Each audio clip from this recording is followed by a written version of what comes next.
भारत के न्यायवादी की क्या क्या बात की है कि आर्टिकल 76 कहता है कि भारत का न्यायवादी राष्ट्रपति उस व्यक्ति को नियुक्त करेगा जो सुप्रीम कोर्ट में न्यायाधीश बनने की योग्यता रखता हो।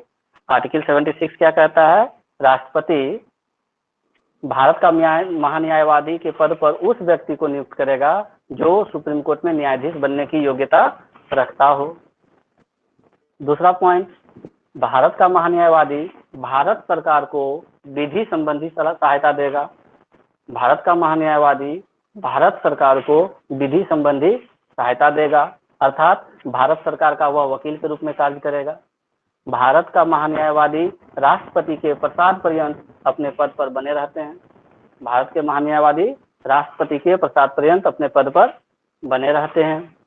आर्टिकल 88 कहता है कि अगर संसद का, ठीक है, संसद का कोई भी सदन, चाहे वो राज्यसभा हो चाहे लोकसभा हो, उसकी बैठक चल रही है तो भारत का महान्यायवादी उस बैठक में भाग ले सकता है, उसको अधिकार है।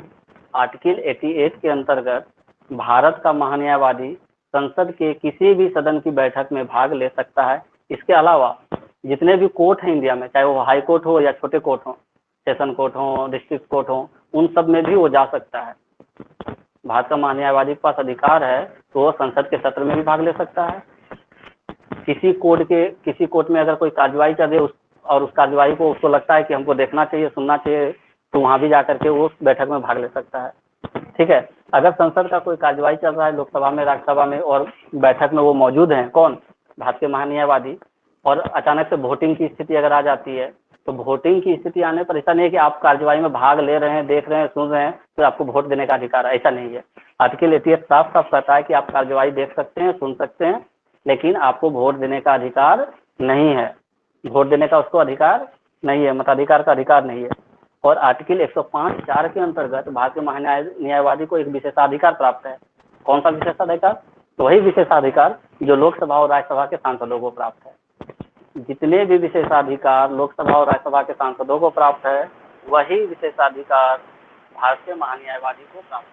जैसे हम लोग सांसद के बारे में पढ़े थे कि अगर लोकसभा की बैठक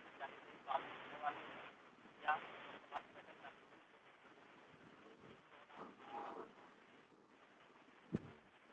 आवाज डिस्टर्ब है सर।